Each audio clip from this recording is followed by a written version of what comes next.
Hello, everybody. I was thinking back when I first got diagnosed with diabetes. The very first thing I did after doctor told me, you need to get you on a diet and things of that nature, a better diet, cleaner diet, I guess, and things like that. Immediately, what I did was I got online and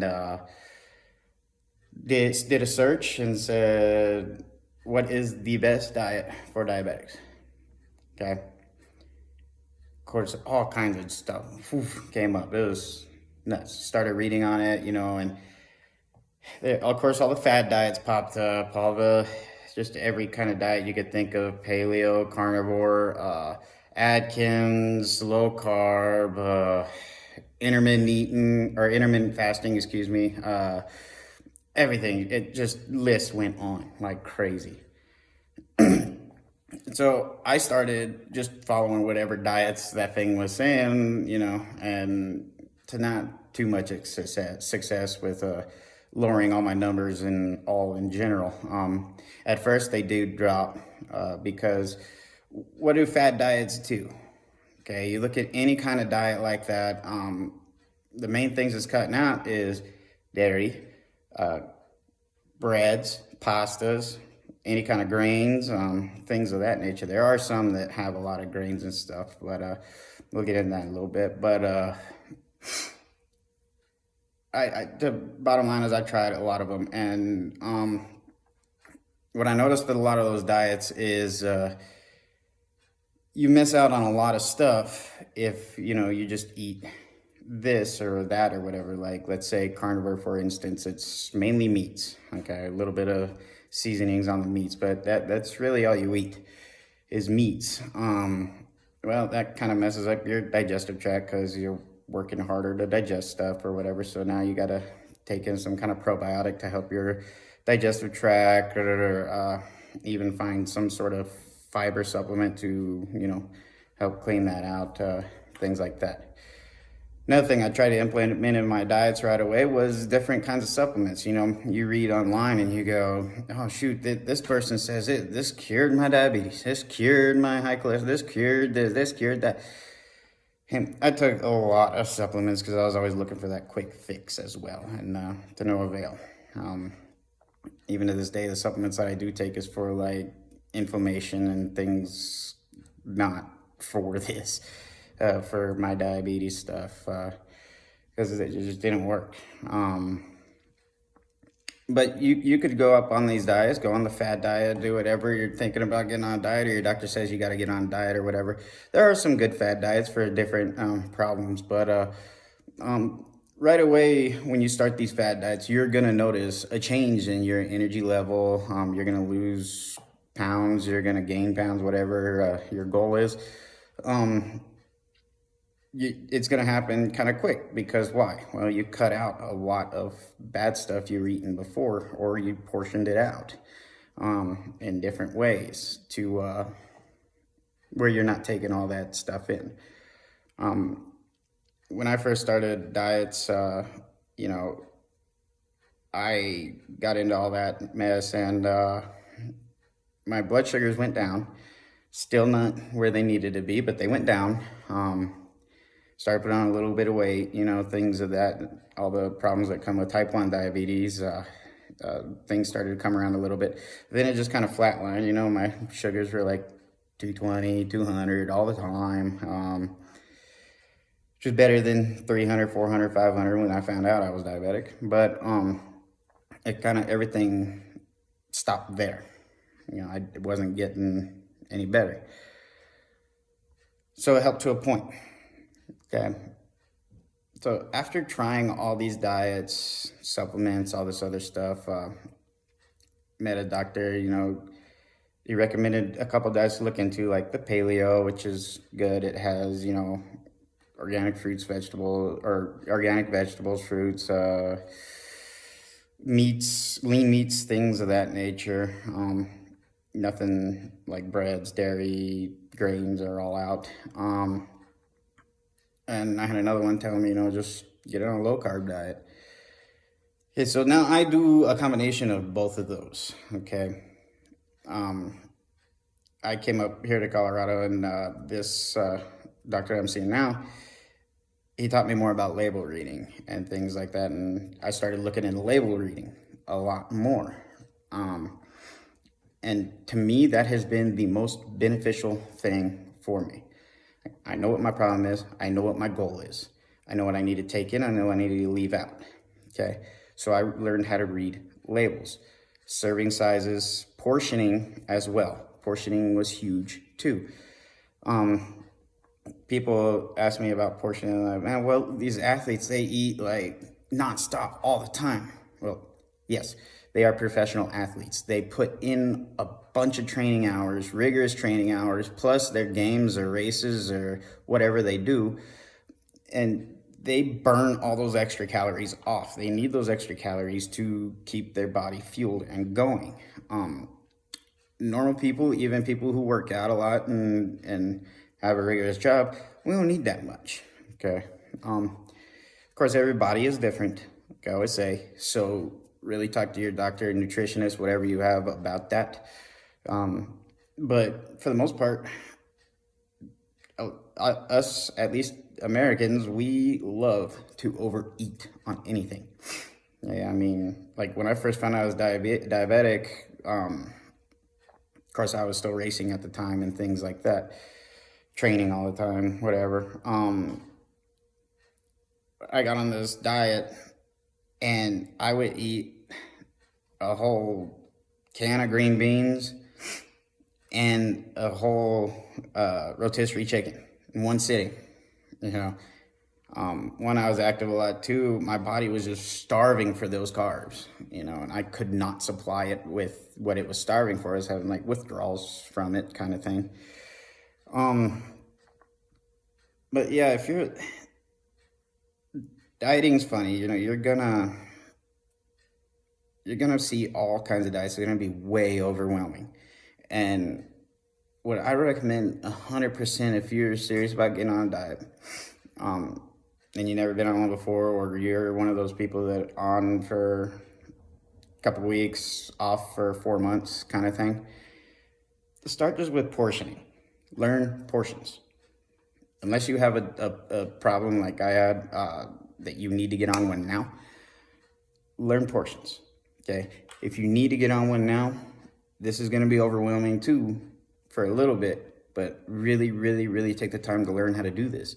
Read labels, learn serving sizes. That will help you so much. Okay. And eventually you'll figure it out, and it'll be just, you can look at stuff and go, oh, that's about this much, that's about that much. Okay, perfect, good, let's go. Take your insulin or whatever and go.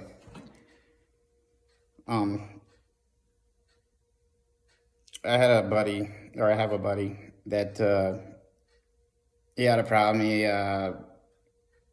had problems with his heart, went and had surgery and stuff. And we saw him not too long ago, and he was talking to the other guys or whatever and telling them, he said, hey guys, you know, learn how to read labels now. He was telling them that. He never talked to me about that. He was telling all the guys that. Okay. And they go, well, what can you eat? What can't you eat now? And he was telling them about his sodium intake, how you can only have like 2,000 milligrams of sodium a day. That's the recommended dose or recommended intake or whatever. And everyone's like, oh, that's a lot. And really? You think that's a lot? Okay, go look at this label. Go look at that label. Canned stuff, packaged meat, all that stuff has a bunch of sodium and stuff in it. Hot sauce, that's all it is a whole bunch of sodium. And he can't do that stuff no more because before he didn't limit the intake of what he was doing and what he was eating, and now he can't 100%. So he's had to go from eating whatever the crap he wants whenever he wants to nothing. Well, the guys at work are like, you know, that's a lot of work. I'll just eat whatever I want to. And the guy looks at him and goes, until you can't no more. And then it's going to be hard. Yeah. That's the position new diabetics are put in. You know, especially type 2s. You're used to eating that stuff all the time. Now, so it's like, oh, I got quit. And it's hard. It's really hard to do that stuff. But you think about it, it's your life or whatever. But label reading, please really, really, really look into it. Understand what you need, what your goals are, whatever, and it'll work out. Diabetics, type 1, I know we struggle with size. Type 1s do with being small people, okay? I look for ways to gain weight for I don't know how long, supplement after supplement. Changing up workout routines, doing this, doing that. It was crazy. It wasn't until I learned to read labels and I got my blood sugar so well under control that I started putting on weight. Now, am I ever going to be a 250-pound guy, just solid? No. Yeah, I'm probably stuck at where I'm at, but that's okay. Maybe if I change up my diet a little bit, but then I have to take more insulin and this and that, and it's just not worth it to me. But since I've got my blood sugar so under control, I put on 30 pounds. Okay, that's a lot. Just eating chicken, green beans, or lean meats, vegetables, getting my portions right, getting my insulin right, everything like that. I've gained so much more than when I was eating carbs every day,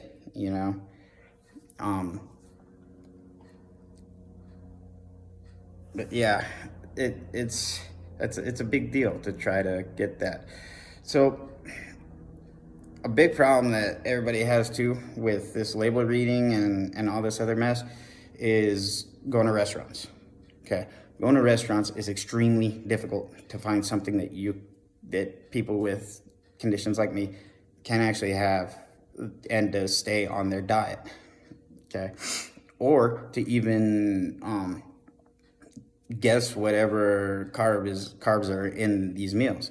The bigger chains, you can find like Chili's, Applebee's, Buffalo Wild Wings, all kinds of stuff. You could find their nutrition labels just about anywhere. I used to have apps to just type in whatever I was eating, wherever I was eating, and then it would give me stuff. I have one app and it'd tell me this, but I had a problem with it being either hit or miss on the carb value of it. So what I do now is I go just straight into Google. I type in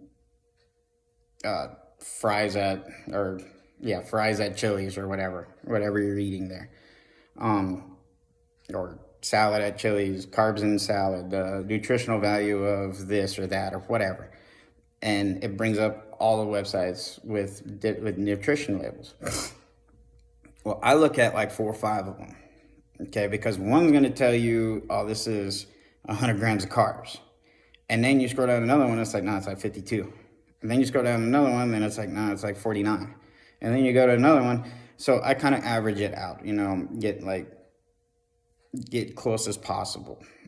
Sometimes is it dead on? Yes. Sometimes is it way off? Yes. So be prepared for that. That's why I don't go out to eat a lot. I cook for myself, or my wife cooks for me, or whatever. The mom and pop shops are different. That's hard. That is extremely difficult.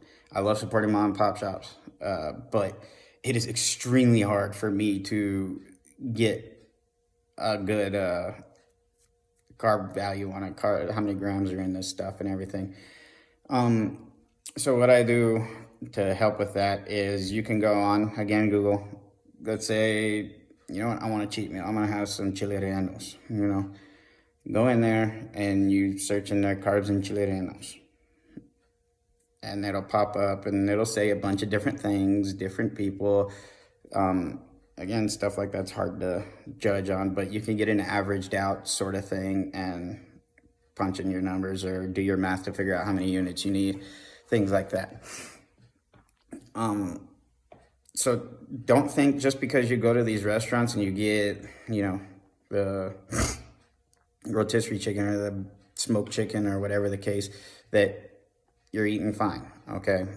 You got to look at the seasonings they put onto it too. Seasonings, sauces, like Buffalo Wild Wings, you go to chicken wings and stuff like that, some of the sauces they have lots of sugars in. Gotta watch it. Gotta be careful with that. Like, I love mango habanero.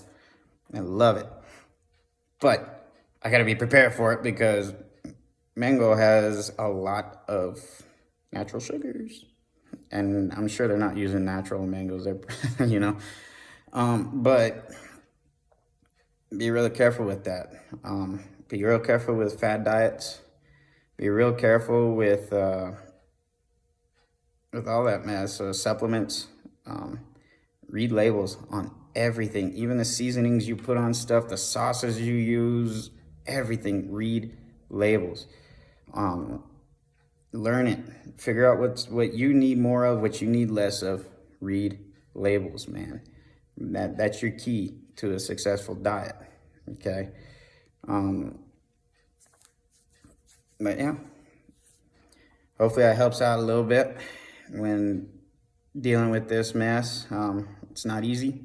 It's hard, but nothing worth having is ever easily obtained. Remember that. It's your health. Be great, y'all.